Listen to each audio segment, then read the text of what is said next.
السلام علیکم ورحمۃ اللہ وبرکاتہ۔ اے ایمان والو، اللہ کی اطاعت کرو اور رسول صلی اللہ علیہ وسلم کی اطاعت کرو اور اپنے اعمال کو برباد نہ کرو۔ فخر سے کہا کریں اللہ ہے نا، اور بے شک اللہ کا ساتھ سب سے بہترین ساتھ ہے۔ شوہر کے ماں باپ کی خدمت بیوی کے ذمہ نہیں، لیکن اگر بیوی سعادت سمجھے تو ان کی خدمت سر انجام دیتی رہے تو رب کی طرف سے بیوی کو اتنا صلہ اور اجر ملتا ہے کہ اس کی آنے والی نسلیں تک سنور جاتی ہیں۔ 9 ماہ پیٹ میں رکھا، 3 سال ہاتھ میں، عمر بھر دل میں رکھا۔ اللہ تعالیٰ سب کی ماؤں کو سلامت رکھنا، آمین ثم آمین۔ نبی کریم صلی اللہ علیہ وسلم نے فرمایا، میں نے قبر سے زیادہ کوئی اور بھیانک منظر نہیں دیکھا۔ یا اللہ قبر کی سختی سے ہماری تربیت کا امتحان، بہو بننے کے بعد اور اخلاق کا امتحان ساس بننے کے بعد ہوتا ہے۔ مرد عورتوں کو توڑنا اور انہیں رلانا چھوڑ دیں گے جس دن وہ یہ بات سمجھ جائیں گے کہ حضور اکرم صلی اللہ علیہ وسلم نے فرمایا، عورتوں کے معاملے میں اللہ سے ڈرو۔ حضرت محمد صلی اللہ علیہ وسلم نے فرمایا، میری بیٹی فاطمہ میرے جگر کا ٹکڑا ہے۔ اور پھر تمہیں کیا معلوم کہ جب کوئی بھیگی آنکھیں سختی سے رگڑ کر، لمبی سانس کھینچ کر، تلخ مسکراہٹ لبوں پر سجائے آسمان کی طرف دیکھے تو وہ ضبط کی کس انتہا پر ہوتا ہے۔ صرف قرآن پاک ہی وہ سچا دوست ہے جو قبر میں بھی آپ کا ساتھ دے گا۔ لوگوں کو کھونے سے نہ ڈرو، بلکہ ڈرو اس بات سے کہ کہیں تم لوگوں کو خوش کرتے کرتے خود کو نہ کھو دو۔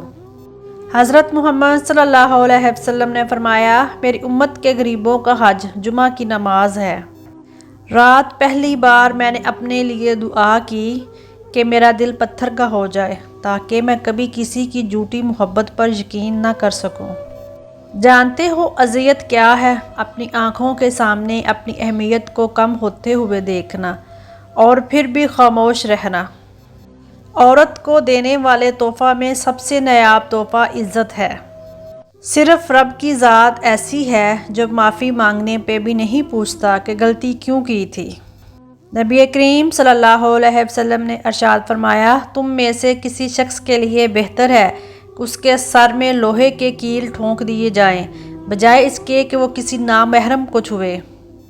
جب تمہیں اگلی نماز کا انتظار ہو تو سمجھ لینا کہ اللہ نے تمہاری پہلی نماز قبول کر لی۔ سبحان اللہ۔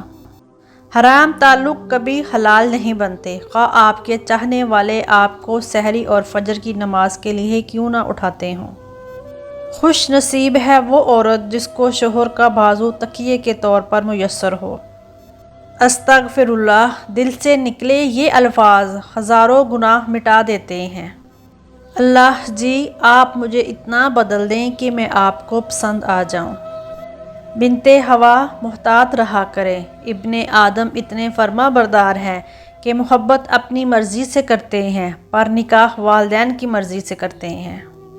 حضرت عائشہ رضی اللہ تعالی عنہا جس برتن سے منہ لگا کر پانی نوش فرماتی تھیں، اسی برتن میں اسی جگہ سے منہ لگا کر آپ صلی اللہ علیہ وسلم پانی نوش فرماتے تھے۔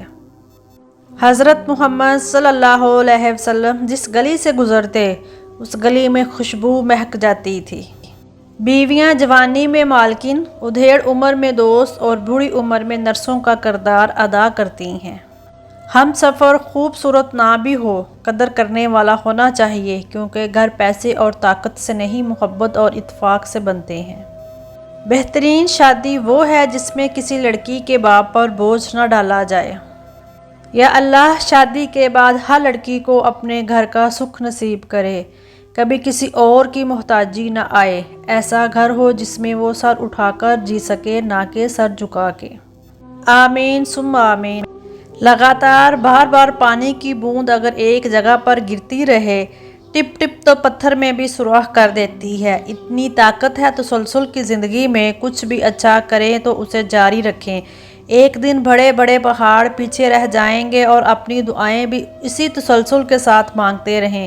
تاخیر ضرور ہو سکتی ہے مگر اجر غماں سے بڑا ہوگا۔